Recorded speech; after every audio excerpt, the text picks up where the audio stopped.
నమస్కారం. ఆంధ్రప్రభకు స్వాగతం. ముందుగా ఆంధ్రప్రభ ప్రేక్షకులందరికీ కూడా సంక్రాంతి శుభాకాంక్షలు. సంక్రాంతికి సంబంధించి మనం పండగైతే చాలా అంగరంగ వైభవంగా చేసుకుంటూ ఉంటాము. ఎన్నో రకాల పూజలు, ఎన్నో సంబరాలు కూడా చేసుకుంటూ ఉంటాము. అసలు సంక్రాంతి, భోగి అంటే ఏంటి? ఇవి ఎందుకొచ్చాయి? వీటిని ఎలా జరుపుకోవాలి అనేది తెలుసుకోవడానికి మనతో పాటు ఉన్నారు శ్రీమాన్ ఉభయ వేదాంత డాక్టర్ ఓలేటి రవికుమారాచార్య గురువుగారు. గురువుగారిని అడిగి సంక్రాంతి పండుగ ప్రత్యేకత ఏంటి? పండుగను ఎలా జరుపుకోవాలి అనేది తెలుసుకుందాము. నమస్కారం గురువుగారు. నమస్కారం. గురువుగారు, సంక్రాంతి పండుగ అనగానే ఎంతో వైభవంగా మన తెలుగు లోగిళ్లలో అందరూ కూడా చక్కగా జరుపుకుంటూ ఉంటారు. అసలు భోగి, సంక్రాంతి అంటే ఏంటి? ఈ పండుగను ఎలా జరుపుకుంటే బావుంటుందంటారు? ఎలా జరుపుకోవాలంటారు? భోగి అంటే భోగమును అనుభవించుట, సుఖము అనుభవించుట అని ఒక అర్థం. తర్వాత భోగము అంటే కలయిక అని ఒక అర్థం. మనం చెప్పుకున్నట్లుగా తిరుప్పావే అనే వ్రతాన్ని ఆచరించి గోదాదేవి రంగనాథుడినే పొందింది. ఎవరండి రంగనాథుడు? అర్చావతార చక్రవర్తి. ఈ భూమండలం మీద మొట్టమొదటగా వేయించేసినటువంటి అర్చావతారము. మరి ఆ అర్చావతారం ముందు ఎక్కడుంది? చతుర్ముఖ బ్రహ్మలోకంలో శ్రీమన్నారాయణుని ఆరాధించడం కోసం చతుర్ముఖ బ్రహ్మ ప్రార్థన చేస్తే ఆ విగ్రహాన్ని ఇచ్చారు. ఆ తర్వాత ఇక్ష్వాకు వంశంలో ఉన్నటువంటి ఇక్ష్వాకు వాళ్ళు ప్రార్థిస్తే చతుర్ముఖ బ్రహ్మ ఇక్ష్వాకుకి ఇచ్చాడు. అక్కడి నుంచి మాంధాత వాళ్ళ దగ్గర నుంచి రాముడు దాకా వచ్చింది.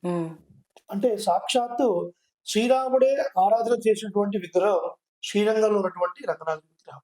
అర్చావతార చక్రవర్తి. ఎక్కడ ఏ కైంకర్యాలు జరిగి శ్రీరంగంలో కైంకర్యాలు జరగకపోతే ఎక్కడ ఎంత గొప్పగా జరిగినా వేస్ట్, వృధా అని చెప్తారు. శ్రీరంగంలో చక్కగా కైంకర్యం జరిగి మిగతా చోట్ల కొంచెం అన్ని చోట్ల జరగాలి, ఒకవేళ సరిగా జరగకపోయినా అన్ని జరిగినట్లే అంటారు.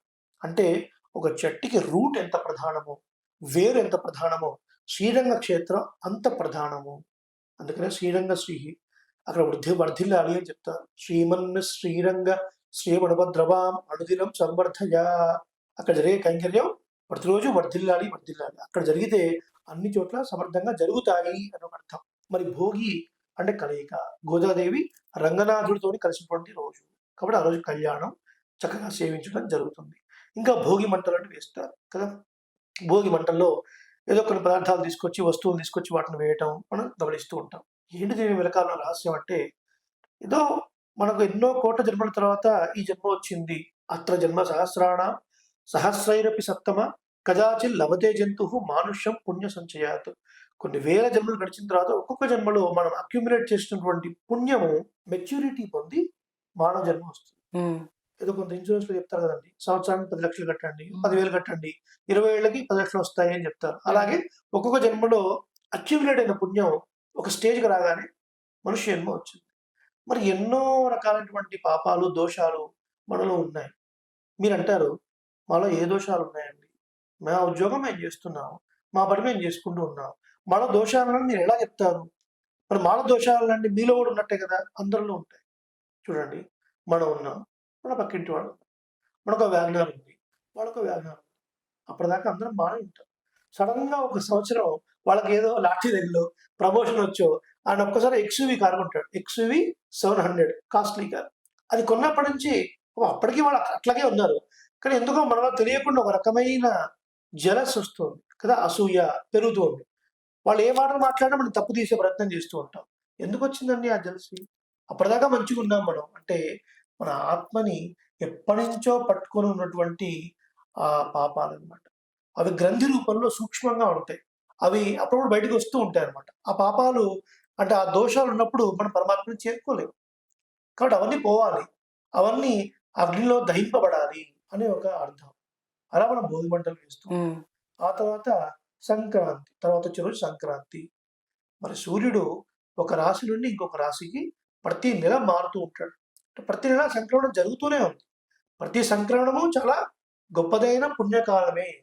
ప్రతి మాసంలో మేషం తర్వాత భరణి ఇలా మారుతున్నప్పుడు మేషం వృషభం అలా మేషరాశిలో ఉన్నప్పుడు మేషమాసం అంటాం, వృషభ మాసంలోకి వచ్చినప్పుడు వృషభ మాసం అంటాం. ఇలా మేషమాసం నుంచి వృషభ మాసంలోకి వస్తున్నప్పుడు వృషభ సంక్రమణం, అది కూడా సంక్రమణం, అది కూడా పుణ్యకాలమే. ప్రతి పుణ్యకాలంలో కూడా మనం పండగలాగానే చేసుకోవాలి. కానీ ప్రతి మాసానికి మనం చేసుకోలేమని ఒక మకర సంక్రాంతి చాలా విశిష్టంగా చెప్పారు. ఆ మకర సంక్రాంతి తర్వాత నుంచి ఉత్తరాయణ పుణ్యకాలం ప్రారంభమవుతుంది. కాబట్టి అప్పటికే మనకి పంటలు ఇవన్నీ చక్కగా వచ్చి ఉంటాయి సమృద్ధిగా. కాబట్టి బంధువులందరితో కలిసి భగవత్ ఆరాధనా పూర్వకంగా మనం చేసుకోవాలి పండగ. ప్రతి పండగలో విశేషం ఏమిటి అంటే ఏదో పిండి వంటలు, బంధువులు, ఏదో కాస్త ఎంజాయ్‌మెంట్ వీటికే ఎక్కువ ప్రిఫరెన్స్ మనం ఇస్తూ ఉంటాం. కానీ అసలైనది మరుగుపడిపోతుంది. ఏమిటి అసలైంది? అందరం కలిసి కూర్చొని భగవద్ ఆరాధన చేసుకోవడం. ఆ రోజు అందరం మన ఇంటికి వచ్చిన బంధువులు మనం కలిసి ఒక శ్రీ విష్ణు సహస్రనామ పారాయణం లేదా సంక్షేప రామాయణం. ఏంటంటే శ్రీరామాయణం ఇతిహాస శ్రేష్టం. శ్రీరామాయణంలో 24,000 శ్లోకాలు ఉన్నాయి. ఏకైక అక్షరం ప్రోక్తం మహాపాతక నాశనం అన్నారు. ఒక్కొక్క శ్లోకంలో ఒక అక్షరాన్ని ఉచ్చరించిన ఎన్నో పాతకాలు నశిస్తాయన్నారు. మరి 24,000 శ్లోకాలు చదివే ఓపిక మనకుందా? లేదు. మొట్టమొదటి సర్గ బాలకాండంలో మొట్టమొదటి సర్గ సంక్షేప రామాయణం. ఆ సంక్షేప రామాయణంలో కేవలం 100 శ్లోకాలు ఉన్నాయి. నారద మహర్షి వాల్మీకి మహర్షికి సంక్షిప్తంగా బ్రీఫ్‌గా నరేట్ చేశారు. కాబట్టి 7 కాండల్లో బాలకాండ, అయోధ్యకాండ, అరణ్యకాండ, కిష్కింధకాండ, సుందరకాండ, యుద్ధకాండ, ఉత్తరకాండ. ఈ 7 కాండల్ని బ్రీఫ్‌గా చెప్పాడు నారద మహర్షి వాల్మీకి మహర్షి. ఈ 100 శ్లోకాలు మనం నేర్చుకొని పారాయణ చేస్తే శ్రీరామాయణం చేసిన పుణ్యం వస్తుంది. కాబట్టి శ్రీ విష్ణు సహస్రనామము, సంక్షేప రామాయణము ఇలాంటివి ఏదో కొన్ని పారాయణాలు భగవద్ ఆరాధన రూపంలో మనం చేసి పరమాత్మని స్మరించి తీర్థ ప్రసాదాలు స్వీకరించి ఆనందంగా ఉండాలి. కాబట్టి పండగల్లో ముఖ్య ఉద్దేశం భగవద్ ఆరాధన.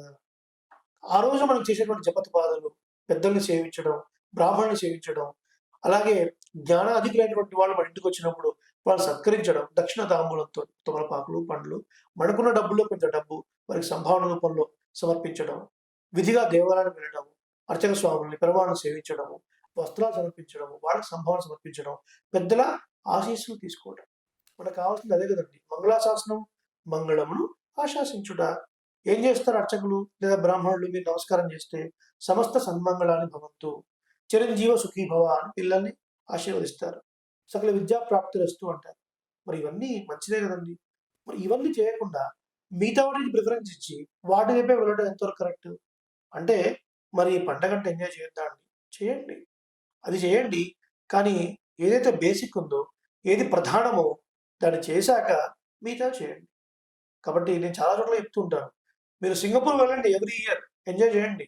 శ్రీరంగం కూడా వెళ్ళండి. గోవాకి వెళ్ళండి, ఆ పక్కనే గోకర్ణ ఉంది, అద్భుతమైన క్షేత్రం, అది కూడా సేవించండి. కాబట్టి ఈ 2 ఉండాలండి. ప్రతి మనిషికి ఆధ్యాత్మిక జీవనము, లౌకిక జీవనం 2 ఉండాలి. ఒక 500 రూపాయల నోట్ ఉందండి, లేదా ఒక 2000 రూపీస్ కాయిన్ రిలీజ్ చేస్తాను అనుకుందాం. దానికి హెడ్స్ అండ్ టైల్స్ ఉంటాయి, బొమ్మ బొరుసు అంటాం. ఒకవైపు మీరు బొమ్మను చెడిపేసి ఆ 2000 రూపాయల నాణాన్ని మార్కెట్లో ఇస్తే చెల్లుతుందా? అది చెల్లదు. 2 ఉంటేనే చెల్లుతుంది. అప్పుడే అందుకే ప్రతి మనిషి జీవితంలో లౌకికమైన జీవితం ఉండాలి, ఆధ్యాత్మిక జీవితం. ఈ 2 ఉన్నప్పుడే పరిపూర్ణత్వం మనకు సిద్ధిస్తుంది. కాబట్టి ప్రతి మనిషికి, కేవలం బ్రాహ్మణులకనే అనుకుంటారు చాలామంది, తప్పు. ప్రతి వాడికి ఆధ్యాత్మిక చింతన ఉండాలి. ఇవాళ జరిగే ప్రతి నేరాలు ఘోరాలకి ఏమిటి కారణం అంటే థాట్ పొల్యూషన్. థాట్స్ అన్ని పొల్యూట్ అయిపోయాయి. విషమైన ఆలోచనలు అనేకమైనటువంటి, ఇంకా ఏమంటారో తెలీదు. మరి ఏమంటే ఎవరెలా తప్పు తీస్తారో తెలీదు. వాటి ద్వారా ఎక్కిస్తూ ఉన్నారు మనకి. ఏం నేర్చుకుంటున్నాం వాటి ద్వారా? కాబట్టి ఈ ఛానల్ ద్వారా ఎన్నో గొప్ప విశేషాలు తెలుసుకునే ఒక అవకాశం వచ్చింది మనకి. మంచి విషయాలు నేర్చుకొని, పరమాత్మ సంబంధించిన విషయాలు తెలుసుకొని, తద్వారా మన జీవితాన్ని పరిపూర్ణత్వంగా చేసుకోవాలి. లౌకికమైన జీవితం కోసం చదువు చదవాలి, అలాగే ఆధ్యాత్మికంగా మనము ఎదగాలి. అప్పుడే ఒక పరిపూర్ణత్వం ఉండి మనిషి యొక్క జీవితానికి ఒక సార్థకత ఏర్పడుతుంది. ఎన్నో గొప్ప విశేషాల్ని, మంచి విషయాల్ని సమాజానికి అందించడానికి ఒక మంచి మనసుతో వచ్చినటువంటి ఛానల్ యాజమాన్యానికి, అలాగే యాంకర్ గారికి, కెమెరామెన్ గారికి అనేక కృతజ్ఞతలు తెలియజేస్తూ జయ శ్రీమన్నారాయణ, శ్రీమతే రామానుజాయ నమః, సమస్త సన్మంగళాని భవంతు. తెలుసుకున్నాం కదా సంక్రాంతి యొక్క ప్రత్యేకత ఏంటి అనేది. చక్కగా ఇప్పటి నుండి మనం కూడా సంక్రాంతిని ఇదే విధంగా జరుపుకుందాము. ఆంధ్రప్రభ ప్రేక్షకులందరికీ మరొకసారి సంక్రాంతి శుభాకాంక్షలు. చూస్తూనే ఉండండి ఆంధ్రప్రభ.